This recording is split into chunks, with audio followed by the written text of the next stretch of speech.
It's time to stand up for Australia. As UFC 312, Sean Strickland and Dricus du Plessis, this card is an abomination to humanity. This is a disgrace to Australian fans that are going to have to fork up hard-earned money to go to see this. And if you just want to watch it online and you don't want your stream buffering around and you don't want to be, you want to pay for the real experience, make sure it's locked in, loaded, then it's not going to cut out. You're going to have to chalk up $80. This is not a card worth $80. This is absolute bullshit. There's 2 good fights on this entire fucking card.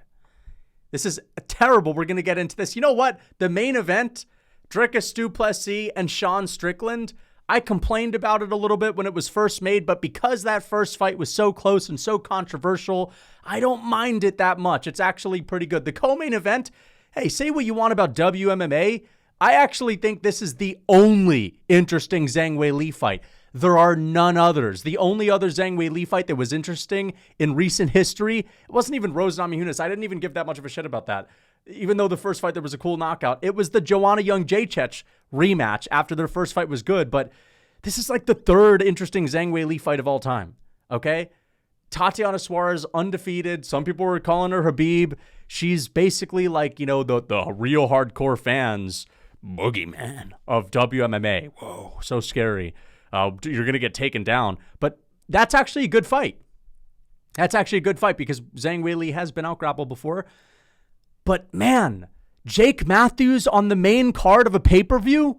This isn't Jake Matthews on his crazy win streak after he knocked out the Portuguese guy. I forget his name. I mean, that's kind of my freaking point.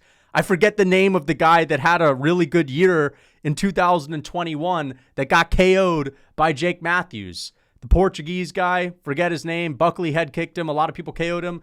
Jake Matthews is like, this isn't 2016 where Jake Matthews, the up-and-comer, man. The experiment is over. He should be on the early prelims. Francisco Prado, okay, man, he's given us a couple good fights, but like Jimmy Crute on the main card, I get it. He's from Australia, but like, come on, this is a prelim type of fight. Rodolfo Bellato is actually entertaining. He had one of the best comebacks in UFC history.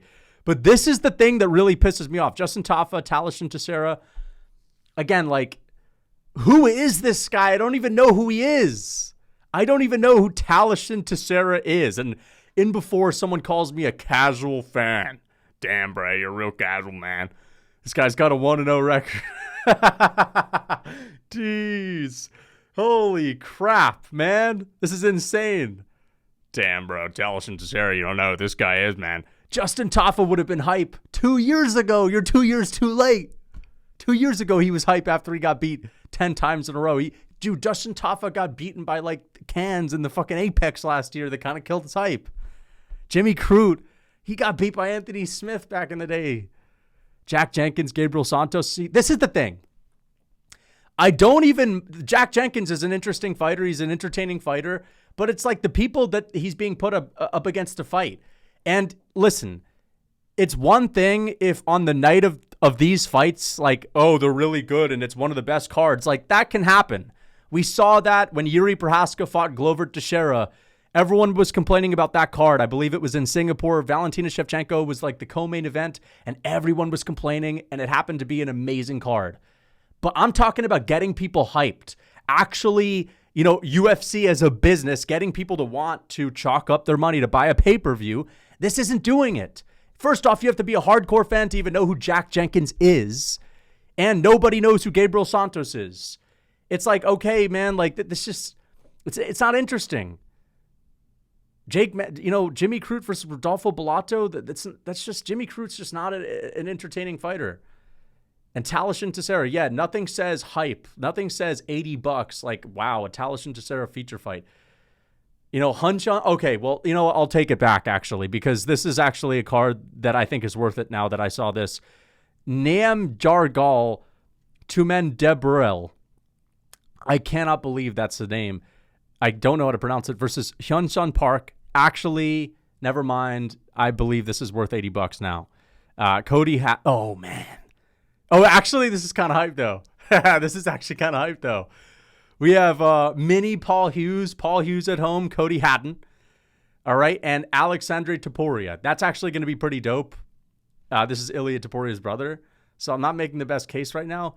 Tom Nolan versus Vyacheslav Borslev. Dude, the prelims are better than the main card. This is so fucked. Tom Nolan versus Vyacheslav Borslev. This should be an okay fight.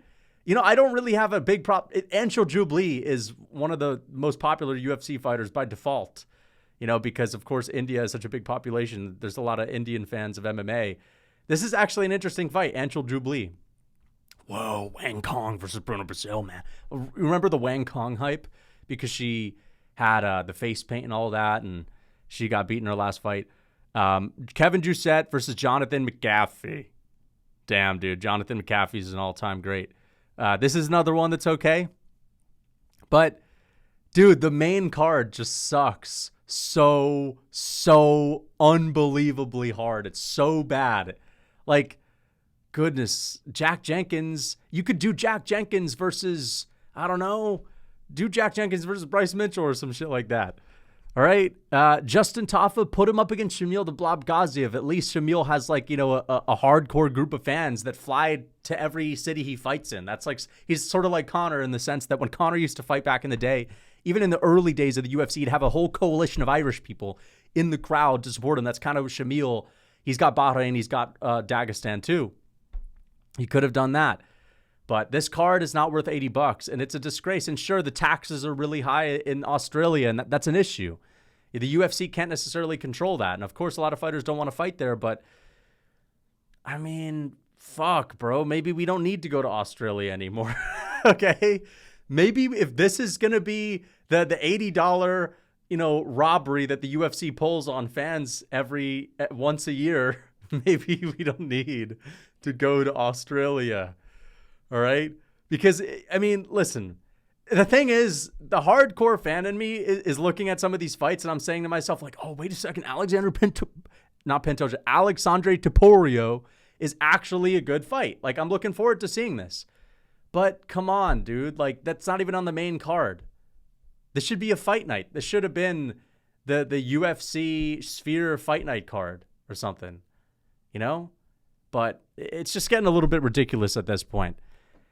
You should have done Volk versus Aljo as like a feature fight. That should have been it, because you know Volkanovski, he'll fucking show up no matter what. You don't even need to pay Volk. He'll show up to fight. And then Aljo, you know, it's a big opportunity for Aljo. You tell Aljo he's going to hit a heavy bag in the octagon. You tell Aljo, hey, we need you to hit this heavy bag for the Toyota Tires commercial. And just don't tell him he's fighting Volk. Just do that. Do something like that, bro. Because Aljo probably isn't going to want to fight Volkanovski in Australia on short notice. But, like, you know, you got to do something, man. You could have done Volkanovski versus a can, man. Let's just see a Volkanovski show out. I don't know. There could have been a lot that you could have done. You could have got Stipe out there to shadow box or something. But, listen, let's stop fucking around. This card is trash. It's just not good. But the main event is actually underrated. Okay, the main event is underrated, but you can't let him get away with this Talish and Teixeira as a feature fight. One good fight. This could have been like, you know, Dan Hooker versus Gaethje. I know Justin Gaethje probably wouldn't want to fight in Australia, but at that point, just stop going. If that's going to be what it is every single time, they're going to pull a heist on us with $80. But listen, it could have been as simple as just make this fight good. How about Justin Tafa fights on the early prelims and you actually give us a decent feature fight, please? Because in my mind, listen, I don't need every single fight on the main card to be unbelievable. If I have 3 good fights on the main card that are actually interesting and I'm going to get hyped for as we get closer to a card, I'm okay with that. But none of these fights are hype. Rodolfo Bellato is a hype fighter. Again, he had a really good UFC debut in Madison Square Garden on the same card of Yuri and Alex Pereira 1. One of the best comebacks I've ever seen. He's entertaining. He trains with Alex Pereira. Jimmy Crute is not hype. He just isn't. I'm sure a lot of the Australian fans would agree. Of course, Jimmy Crute's got his training partners, his family that are going to be in the building that are hype, but like, he's just not a hype fighter, in my opinion. Jake Matthews, dude, like, again, this guy doesn't go to war. He's just, he's one of these guys, yeah, he goes out here and does his thing. It's not like it's a pay-per-view worthy fight. I'm sorry, man. It could have been Jack Jenkins versus Jake Matthews. That could have been interesting. But this card, dude, it's just rough, Listen, Dricus du Plessis and Sean Strickland, I'm going to talk about this a little bit. And I don't have an official prediction for it. I picked Dricus du Plessis in the first fight. I actually think people are underrating Sean Strickland's chances in this one. And I understand that there's something to be said about Dricus's momentum. There's something to be said about Dricus having always posed a difficult and tricky stylistic matchup for a guy like Sean Strickland, given that in order to beat Sean Strickland, you really just have to pressure him like Cannonier, like we saw Dricus do. Even though those are always going to be close fights, that's the way it's done. Because you can't strike at range with him. Look at what he did to Izzy, right? He'll just kind of shut you down. Unless you're Poetan, of course. Poetan can figure it out. But listen, this is a fight I could see Sean Strickland doing well again in because of how well he did the first time. And I think that there's some people that think that because Sean Strickland lost the first fight and he felt bitter and he had this, fuck you. If I didn't get the belt, well, fuck you type of mentality. People assume that he's not going to be the same fighter. But I sort of disagree. I think Sean Strickland is always going to be the same fighter because I think his motivations to train are a little bit different than other fighters. I think Sean Strickland is really one of these guys that he trains hard and spars hard in the gym. And he's always in the gym because that's really where, it's like where he can, it's like an outlet for him so that he doesn't go crazy. You know what I mean? Whereas some other fighters, they're in the gym to be a champion and they really want the belt. They really want to go up the ranks. For Sean Strickland, he just loves sparring. He loves training. And I think he's always going to be able to maintain his level until age gets to him.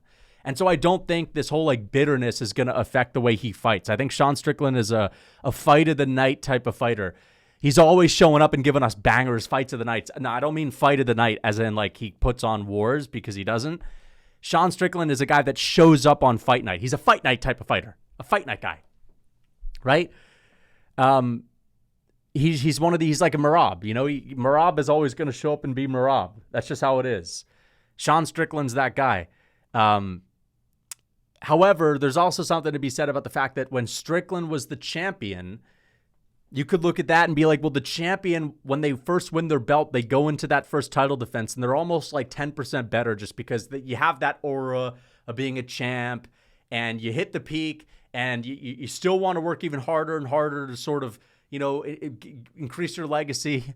There's something to be said about that. Everyone gets a little bit better when they win the belt, for sure.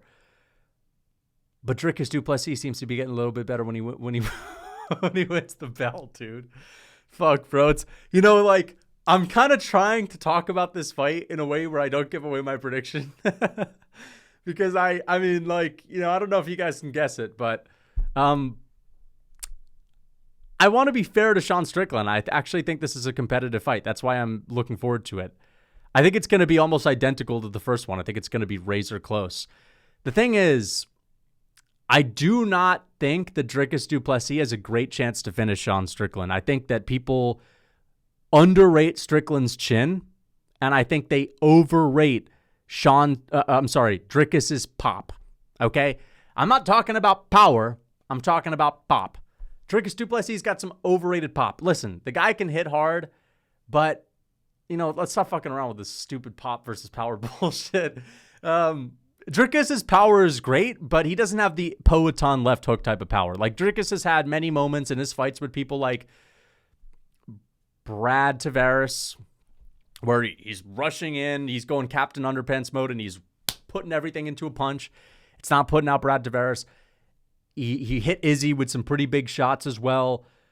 But we don't really consistently see Dricus drop people. He doesn't have the pound for pound power of a Ilia Topuria right hand, if you get what I'm saying. He's very powerful. He has thud. Dricus du Plessis has some of the most thud in MMA history, probably.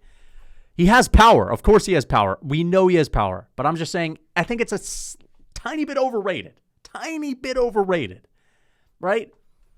He's kind of like a Paulo Costa that throws everything into his punches And Paulo Costa still tries to maintain a little bit of that technicality and doesn't necessarily have the natural pop. Dricus has natural power with the build of a Paulo Costa, who also puts his whole body into it. So yeah, I'm trying to make sense of this power. It's not enough for me to think he KOs Strickland. It just isn't. Strickland has one of the most underrated chins. He's only been KO'd by Alex Pereira, right? We saw him eat some pretty big bombs from Cannonier and Dricus. And again, he's hard to hit. He rolls with punches really well. So even when he's getting hit with these shots, it's very rare we see Strickland get hit with like a Usman, Masvidal type of right hand. That's so rare that he's in position to be like clocked like that. So I think if you combine Dricus's power being slightly overrated, when I say slightly overrated, it doesn't mean he's not powerful. Dricus du Plessis is obviously powerful. I'm just saying, who is he KO'd in his last many fights? You know, Chinniker, Robert Whittaker. And I believe that Whittaker, it's not a glass chin, but we know the guy does the Irish jig when he gets hit sometimes. We know Dricus's pop. We know he has power. Do not take me saying overrated power as his power's non-existent. It's Paulo Costa level. It's obviously not Paulo Costa level. It's way more than that. But I don't see him knocking Strickland out. Strickland, he can eat power punches. You know, Strickland has a good chin, and he can roll with shots, and he's hard to hit. And Dricus du Plessis, it took him a little bit in that first fight to really be able to start landing. He started to go to the body and started investing in the legs and was mixing in the takedowns. It's going to take a while for Dricus to get going in this to kind of, you know, confuse Sean Strickland by doing a bunch of different things, right? To open up the big power shots, that is. It's going to take a while for that to be able to happen. And, you know, Strickland won the 5th round as well. And also we talk about Dricus du Plessis and how well-rounded he is.